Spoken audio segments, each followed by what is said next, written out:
ವಿದ್ಯಾರ್ಥಿಗಳ ಪರವಾಗಿ ಹೃದಯ ತುಂಬಿದ ಸ್ವಾಗತವನ್ನು ಬಯಸುತ್ತೇನೆ. ಸೊ ಅದು ಮಿನಿಮಮ್. ಹಾಗಾಗಿ ನೀವು ಬಂದ್ಬಿಟ್ಟು ವೈದ್ಯರೊಂದಿಗೆ ಈ ವಿಷಯದ ಬಗ್ಗೆ ಜ್ಞಾನವನ್ನು ಪಡ್ಕೊಂಡು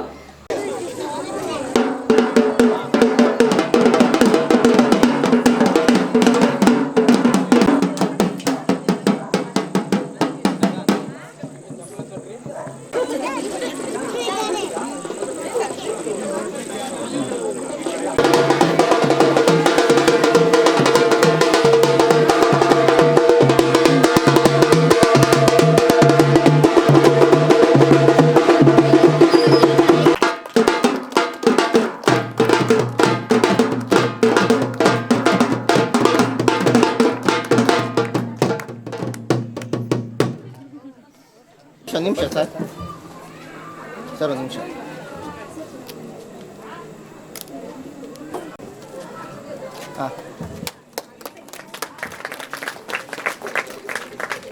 ಇಲ್ಲಿ ನೋಡಿ ಸರ್, ಇಲ್ಲಿ ನೋಡಿ ಹಂಗೆ ಸರ್.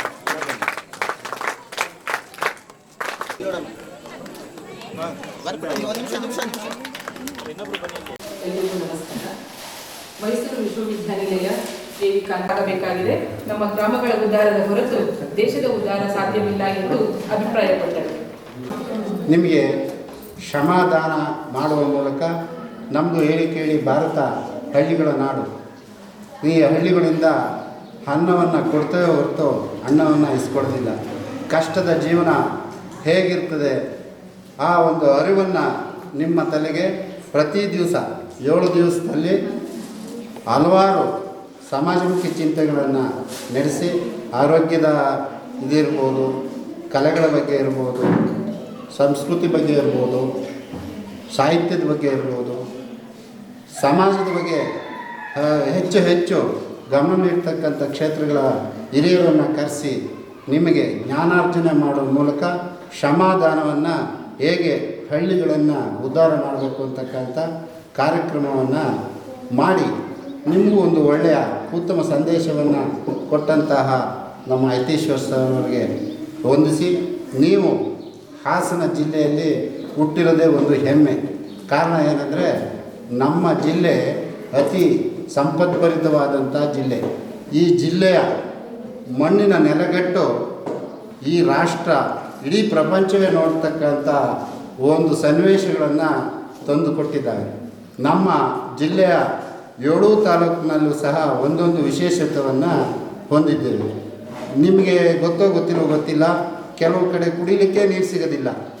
ನಮ್ಮ ಜಿಲ್ಲೆಯಲ್ಲಿ ಸುಮಾರು 5-6 ನದಿಗಳು ಅನೇಕ ಮುಟ್ಟಿನ ತೊಂದರೆಗಳಿಂದ ಬರ್ತಾರೆ. ಸೊ ಇವೆರಡೇ ಮುಖ್ಯವಾದ ಕಾರಣ. ನಿಮ್ಮ ವಯಸ್ಸಿನಲ್ಲಿ ರಕ್ತಹೀನತೆಗೆ ಕಾರಣ ಸರಿಯಾದ ಪೌಷ್ಟಿಕಾಂಶಗಳು ಇಲ್ಲದೆ ಇರೋದ್ರಿಂದ. ಮೊನ್ನೆ ತಾನೇ ಒಂದು ಲೆಕ್ಚರ್ ಆಯಿತು, ಉಪನ್ಯಾಸ ಆಯಿತು ಅನ್ಸುತ್ತೆ ಅಲ್ವಾ, ಹದಿಹರೆಯದ ಅಂದರೆ ಟೀನೇಜ್ ಮತ್ತು ಇದು ನ್ಯೂಟ್ರಿಷನ್ ಬಗ್ಗೆ ಮಾತಾಡಿದ್ರೆ ಅನ್ಸುತ್ತಲ್ವಾ. ಸೊ ನ್ಯೂಟ್ರಿಷನ್ ಬಗ್ಗೆ ಎಷ್ಟು ಮಾತಾಡಿದ್ರು ಸಾಲದು. ಯಾಕೆಂದರೆ ನಮ್ಮ ಮಕ್ಕಳಿಗೆ ಬೇರೆ ಎಲ್ಲ ಒಂದು ಇದು ಜ್ಞಾನ ಕೂಡ ಇರುತ್ತೆ, ಬಟ್ ತಾವು ತಿನ್ನುವ ಆಹಾರದ ಬಗ್ಗೆ ಮಾತ್ರ ಕಾಳಜಿ ಇರೋದಿಲ್ಲ. ಸೊ ಅದರಿಂದ ಸರಿಯಾದ ಪೌಷ್ಟಿಕಾಂಶ ಸೇವನೆ ಇಲ್ಲದೆ ಇರೋದ್ರಿಂದ ನಮ್ಮ ದೇಹದಲ್ಲಿ ಹಿಮೋಗ್ಲೋಬಿನ್ನ ಪ್ರಮಾಣ ತುಂಬ ಕಡಿಮೆ ಆಗೋದ್ರಿಂದ ರಕ್ತಹೀನತೆ ಆಗುತ್ತೆ. ಜಂಕ್ ಫುಡ್ ಸೇವನೆ ಜಾಸ್ತಿ ಆಗಿರೋದ್ರಿಂದ ಏನಾಗ್ತಿದೆ, ನಮ್ಮ ಇದರಲ್ಲಿ ಜಂತುಹುಳುಗಳ ಒಂದು ಇನ್ಫೆಸ್ಟೇಷನ್ ಅಥವಾ ಅದರದ ಒಂದು ಸೋಂಕಿನಿಂದ ಕೂಡ ಅನಿಮಿಕ್ ಆಗ್ತಾರೆ. ಮತ್ತು ಬಹಳ ಮುಖ್ಯವಾಗಿ ಹೆಣ್ಣು ಮಕ್ಕಳಲ್ಲಿ ಇರುವಂಥ ಒಂದು ಗಂಡು ಮಕ್ಕಳಿಗೂ ಹೆಣ್ಮಕ್ಳಲ್ಲಿ ಇರುವಂಥ ವ್ಯತ್ಯಾಸ ಅಂದರೆ ಒಂದು ಪೀರಿಯಡ್ಸ್ ಆಗೋದ್ರೆ ಸಮಾಜವನ್ನು ಸರಿದಾರಿ ತರೋದು ತುಂಬ ಪ್ರಯಾಸವಾಗ್ತದೆ.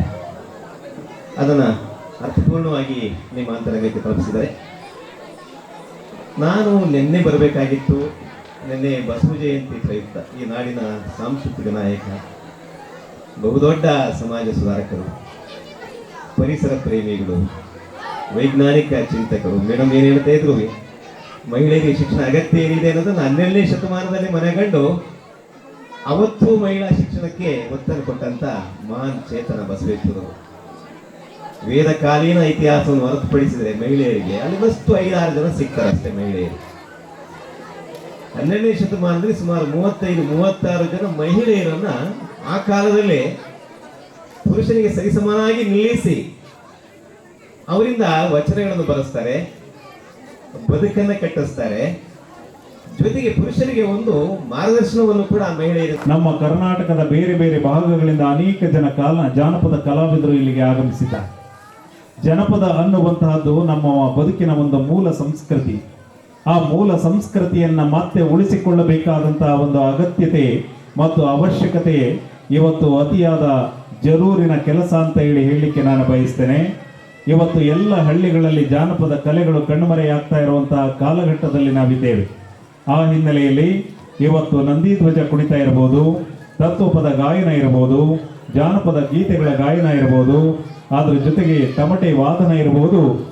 ಈ ಎಲ್ಲ ಕಲಾ ಪ್ರಕಾರಗಳನ್ನ ಇವತ್ತು ಊರಿನ ಪ್ರಮುಖ ಬೀದಿಗಳಲ್ಲಿ ಸಂಚರಿಸುವುದರ ಮೂಲಕವಾಗಿ ನಮ್ಮ ಜಾನಪದ ಕಲಾವಿದರು ತೇಜೂರಿನ ಗ್ರಾಮಸ್ಥರಿಗೆ ಒಂದು ಜಾನಪದ ಹಬ್ಬದ ಒಂದು ನೆನಪನ್ನು ತಂದಿದ್ದಾರೆ ಅಂತ ಹೇಳಿದರೆ ತಪ್ಪಾಗಲಾರದು.